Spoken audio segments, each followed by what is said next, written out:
Hi, I am Oliver. I'm going to take you on a trip around the world of nonviolent communication. Together we will discover how to easily reach a compromise. In each part of the world, experts will guide us through the tips and tricks of nonviolent communication.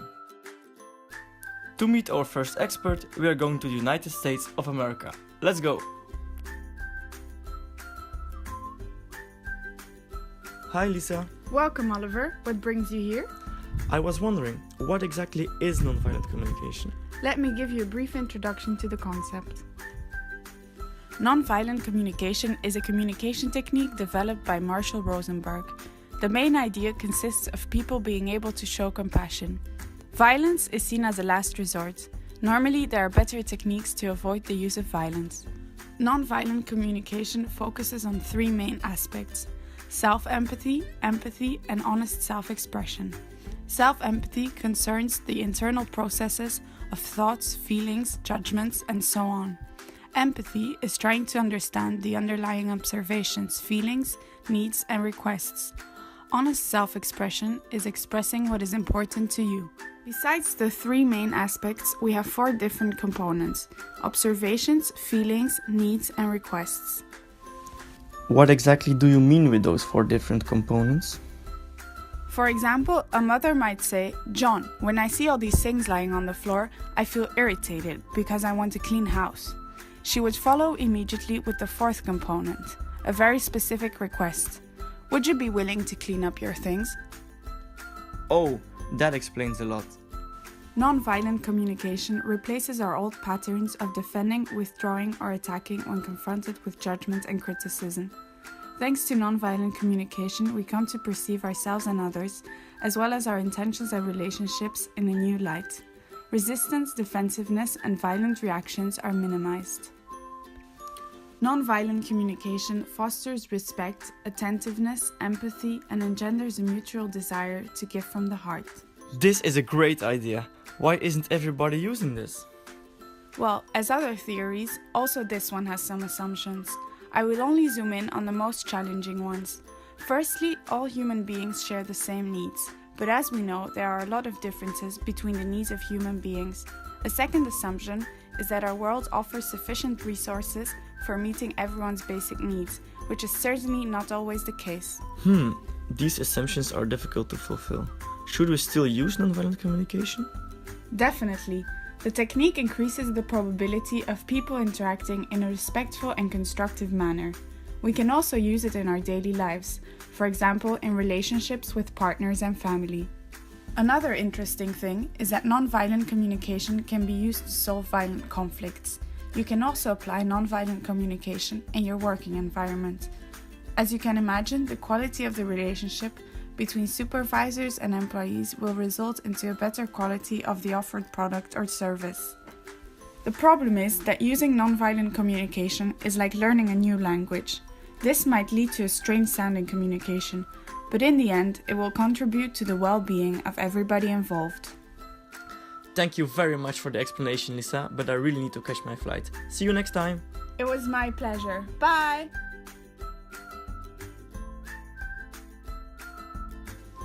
Let's visit our next expert, Aisha. Yes, I am in Africa. Hello, Aisha. Hello, Oliver. Welcome to Africa.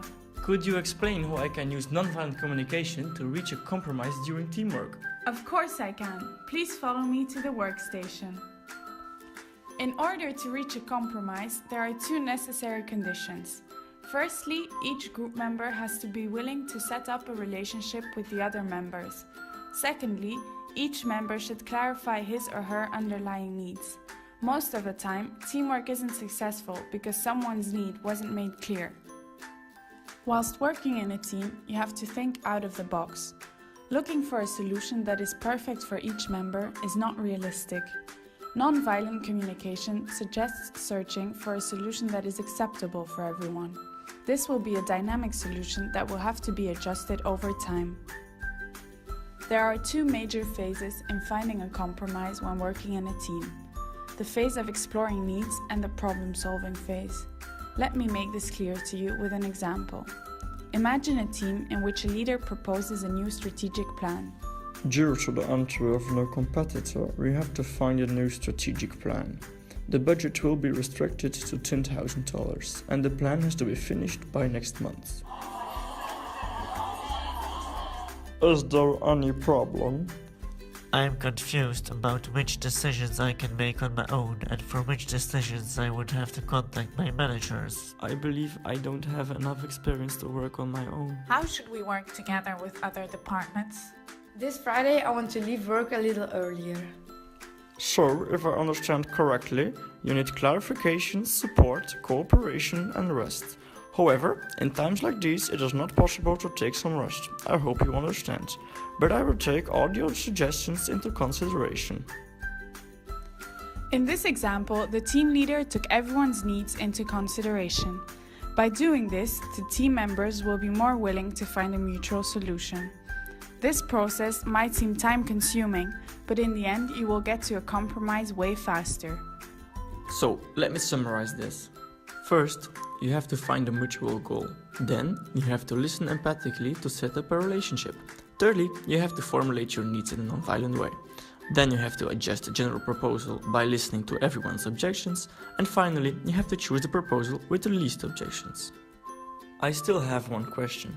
What is the best way to formulate rules? To formulate rules, you have two options.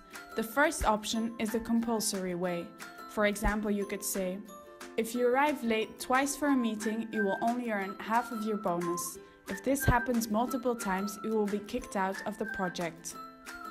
The second and better option is to formulate rules in a non-violent way. In this case, you would say, I attach great importance to arriving on time for every meeting. By doing this, everyone's needs can be heard. Every person should schedule his work in such a way that he or she can arrive on time. In case you can't live up to the rules, please inform your team leader. People don't like following rules.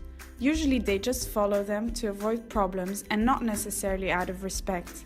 By formulating rules in a non-violent way, people will have a higher willingness to follow them.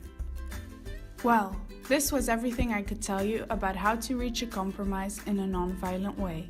However, the next expert is waiting for you in Asia.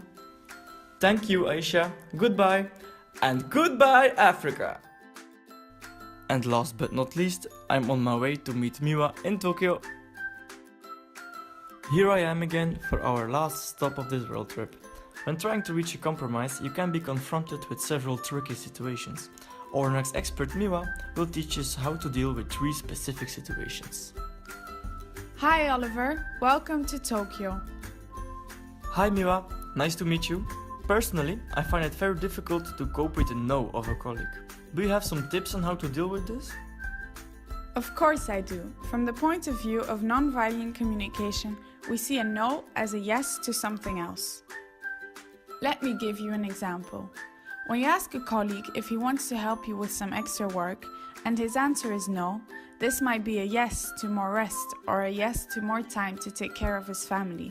Thus, it is important to find out someone's needs. You should never take someone's no personally.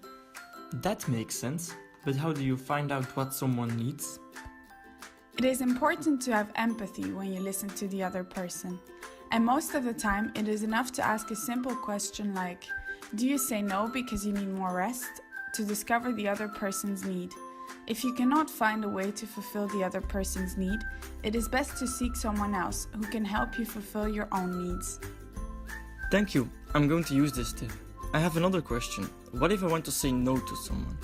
I usually find this difficult because my parents always told me it was not nice to say no and I don't want to hurt anyone's feelings. Follow me, I will explain it to you in the office. I completely understand your question. Most people find it difficult to say no. Like I said before, behind every no, a yes is hiding. So when you say no to someone, you just have to make clear what you are implicitly saying yes to. You should give your reasons for saying no and stating what you are saying yes to. By doing this, the other person will not take it personally. It is also very important to listen to what your colleagues have to say. There might be another solution that is in line with your needs. Thank you, Miwa. I have already learned how to say no and how to deal with someone else's no. I have one last question. When reaching a compromise, you do not always obtain your favorite solution. How does nonviolent communication deal with this? That's a good question, Oliver. In such a situation, human beings tend to blame themselves or others for not reaching the desired solution. As a result, both you and your interlocutor leave the conversation rather dissatisfied, and we want to avoid this kind of situations by all means. To avoid these kind of bad feelings, you have to acquire an important skill of nonviolent communication, namely, you have to be able to look forward to something without expecting that this desire is fulfilled immediately. This skill requires patience and self-control. You have to tolerate a little bit of dissatisfaction on one hand, but on the other hand, you have to hold on to the desire of achieving something valuable. That's easier said than done, isn't it? For some people, it might be. The answer lays in the ability to focus your attention on what you feel, and especially on what you need, without judging yourself or others for this. I think I understand your explanation, but I'm afraid it will be difficult for me to apply this immediately. It will require some training. Of course it will, but that is not a shame, Oliver. You can't instantly change what you feel, but if you succeed, you will benefit from it for the rest of your professional career, and even for the rest of your life. Thanks for these useful tips and tricks, Miwa. This was a perfect ending to my trip. It was a pleasure. I hope you will think of me every time you reach a compromise in your promising future. Good luck. I certainly will, Miwa. See you. Unfortunately, there comes an end to every beautiful story. I had an amazing experience guiding you around the world of nonviolent communication. Thank you for coming with me, and I hope you learned as much as I did. See you around!